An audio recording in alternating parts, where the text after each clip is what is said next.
Hi everyone, welcome to part D of basic level interview questions and answers for JavaScript. Now, in this we have 5 questions. Coming to the first question, how do you convert a string to a number in JavaScript? So, अगर एक string को number में convert करना है तो JavaScript में कुछ inbuilt functions होते हैं, वो हम use करके एक string को number में हम convert कर सकते हैं. जैसे कि हमारे पास रहता है number function होता है, एक इनबिल्ट फंक्शन होता है नंबर, इसकी हेल्प से कर सकते हैं हम स्ट्रिंग को नंबर में convert. Another one we have parse int, similarly we have parse float. Okay, so इनकी हेल्प से हम एक स्ट्रिंग को नंबर में कन्वर्ट कर सकते हैं. सबसे पहले हम देखते हैं number, using number how we can do.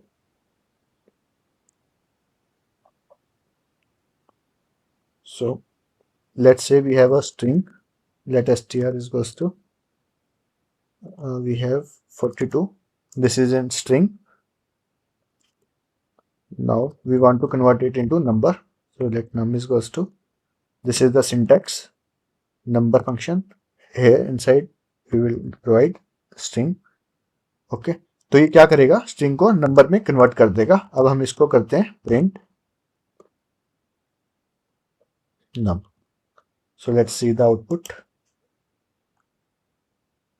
So output should be 42 without strings. Okay, अभी ये हमारा स्ट्रिंग में है, अब आउटपुट में हमारा ये नंबर में कन्वर्ट हो जाएगा. Okay, you can see 42 is coming. So now coming to the next question, what is the difference between slice and splice method for arrays? Okay, so slice क्या रहता है, slice method एक array के part को निकालता है, और but इससे क्या, जब भी निकालेगा तो ओरिजिनल एरे में कोई चेंज नहीं आएगा, ओरिजिनल एरे हमारा मॉडिफाई नहीं होगा. ओके, तो हमारा स्लाइस मेथड क्या करेगा, एक एरे के पार्ट को निकालेगा. ओके, और हमें एक न्यू एरे प्रोवाइड करेगा without changing the original array. So let's see it with example.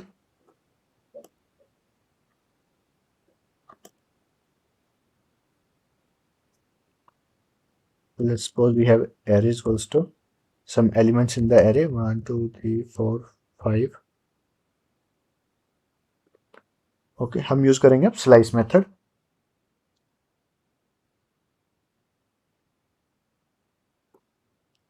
Late sliced array,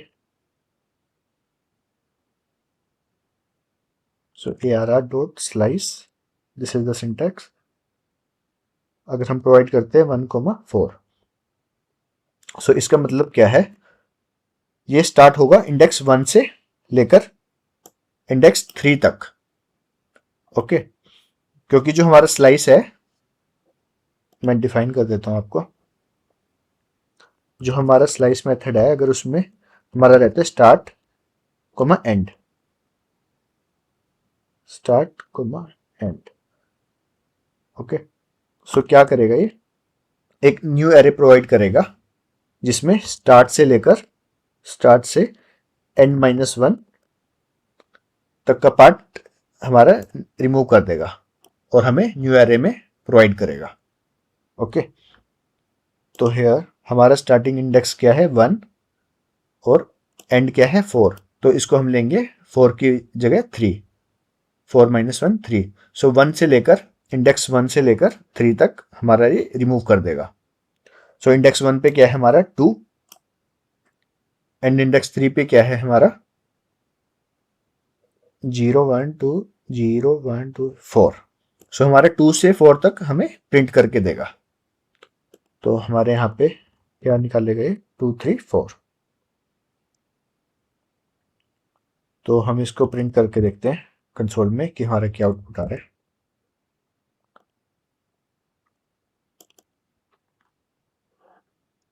तो हमारा आउटपुट आना चाहिए 2 3 एंड 4. जो हमारा स्लाइस मेथड है वो हमें हमेशा न्यू एरे प्रोवाइड करता है, और ये हमारे इंडेक्स है 1 से लेकर 3 तक. 4 - 1 that is 3. So you can see output is 2 3 and 4. ये हमारे इसने ये एरे का पार्ट हमें निकाल के न्यू एरे में प्रोवाइड किया है। सो now let's see what is splice method. Splice method क्या करता है, ये ओरिजिनल एरे को ही चेंज करता है। ओके, स्प्लाइस मेथड क्या करेगा,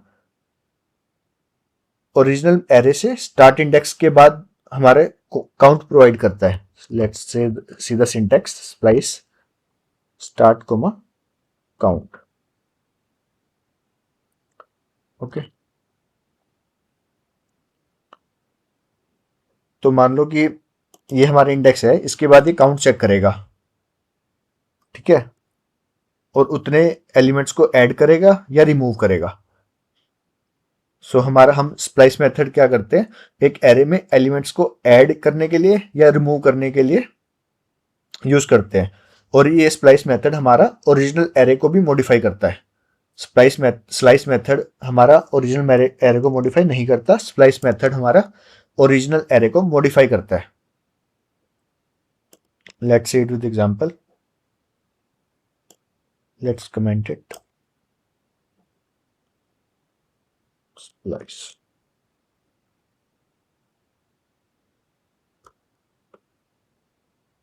let's spliced array is equals to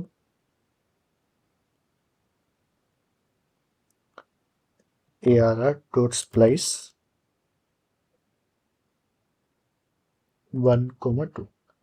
okay, सो इसका मतलब क्या है, इंडेक्स 1 से 2 एलिमेंट्स को रिमूव करेगा।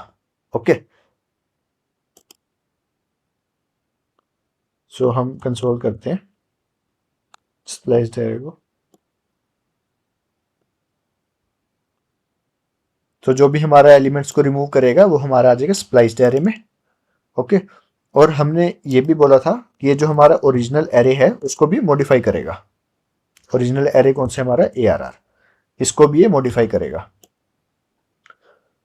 तो ARR डॉट स्प्लाइस इंडेक्स 1 पे हमारा क्या है, 2, यहां से 2 एलिमेंट्स कौन कौन से हैं, 2 एंड 3, इनको रिमूव करके स्प्लाइस्ड एरे में डालेगा 2,3। ओके, एंड जो हमारा ओरिजिनल एरे रहेगा वो हमारा मॉडिफाई हो गया, उसमें क्या क्या रह जाएगा 1 4 5, क्योंकि 2 और 3 हमारा यहाँ से निकल गया, वो आ गया हमारा स्प्लाइस्ड एरे में। तो ओरिजिनल एरे में क्या रह गया 1 4 5। So let's check it in the terminal.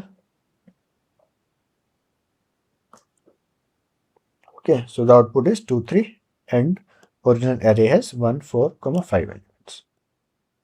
So now let's come to the next question. What is callback function? तो callback function क्या रहता है, callback एक फंक्शन होता है जो दूसरे फंक्शन के अंदर पास किया जाता है और एग्जीक्यूशन के बाद कॉल होता है। This is the simple definition of callback function. So ये एक फंक्शन होता है जो दूसरे फंक्शन के अंदर पास किया जाता है। Okay, so let's see it with example. Let's say we have a, let's create function greet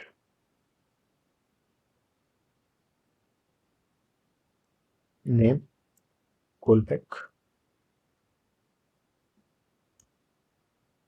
Here we will print console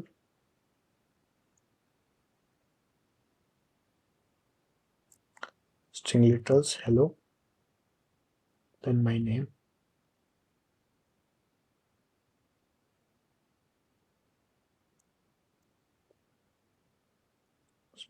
name, इसके बाद हम यूज करेंगे callback।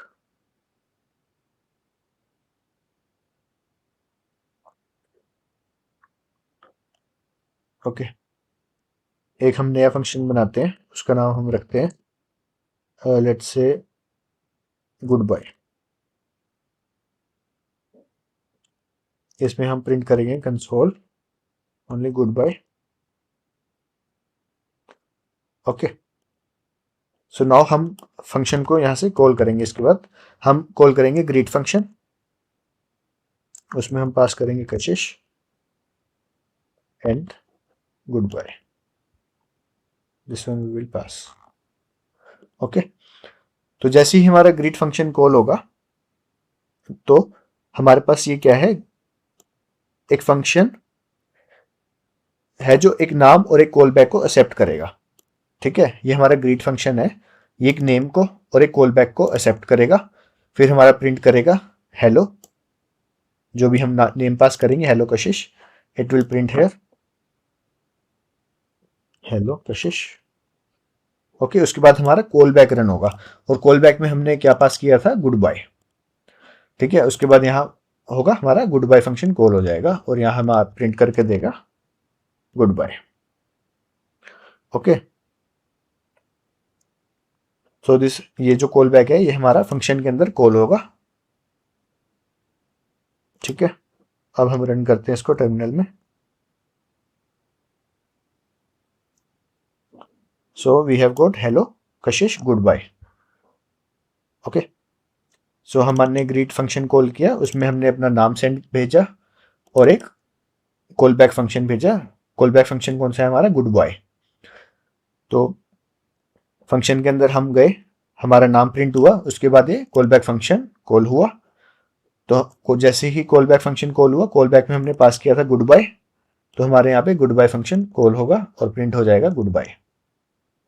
Okay, so now let's come to the next question. What is the purpose of return statement in a function. So return एक function का output देने के लिए use होता है। जो भी हमारा फंक्शन है आउटपुट देगा तो वो आउटपुट हमारा रिटर्न में जाएगा। ओके, जब रिटर्न एग्जीक्यूट होता है तो फंक्शन का एग्जीक्यूशन वहीं एंड हो जाता है। मान लो एक फंक्शन है, उसमें हमने रिटर्न, अगर हम रिटर्न कीवर्ड यूज करते हैं तो इट मीन्स फंक्शन का एग्जीक्यूशन वहीं एंड हो जाएगा। ओके, कोई भी हमारा फंक्शन है उसका आउटपुट हमें प्रोवाइड करना है तो हम यूज करेंगे return. Okay, so let's create a function. Function का नाम है add A comma B, add function return A plus B. Okay, तो अब हम इसको कॉल करेंगे इस फंक्शन को, और जो भी ये फंक्शन रिटर्न करेगा उसको हम डालेंगे रिजल्ट नाम के वेरिएबल में, एड 4,5। ओके, उसके बाद हम प्रिंट कर देंगे रिजल्ट को। ओके,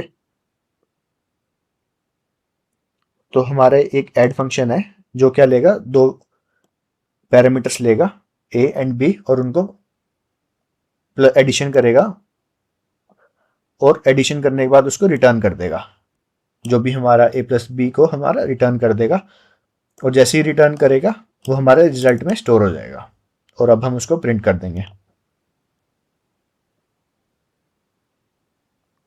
तो इस केस में हमारा आउटपुट आएगा 9। Okay, so this is how we use return.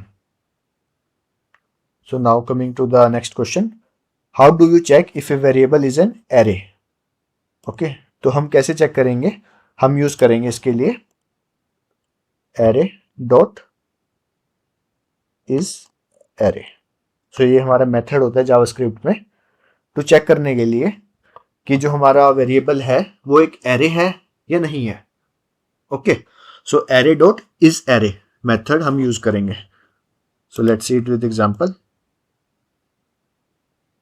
एक एरे लेते हैं हम, लेट ARR दोस्तों, जिसमें एलिमेंट्स है 1 2 3, और एक हम ले लेते हैं वेरिएबल जो कि एरे नहीं है, वो एक है स्ट्रिंग। ओके, अब हम चेक करेंगे कि जो हमारा ARR वेरिएबल है वो एरे है या नहीं है। ठीक है, तो इसका है AR एरे, ये सिंटैक्स होता है हमारा array dot is array, inside this we will provide the variable name. Okay, so array dot is array ये हमारा सिंटैक्स है। ओके, चेक करने के लिए कि हमारा जो वेरिएबल है वो एरे है या नहीं है। तो इस केस में हमें ये प्रोवाइड करेगा true. Okay, so let's run it in the terminal. Because हमारा ARR ये एक एरे है तो ये हमें ट्रू प्रोवाइड करेगा। Okay, so we have got true. तो अब हम चेक करते हैं नेक्स्ट वेरिएबल जो हमारा ये है नो ARR। तो आप देख सकते हैं ये एक स्ट्रिंग है तो ये हमारा एरे नहीं हुआ, तो ये हमें फॉल्स प्रोवाइड करेगा। Let's see it in the terminal. Okay, so we have received false because ये हमारा एरे नहीं है।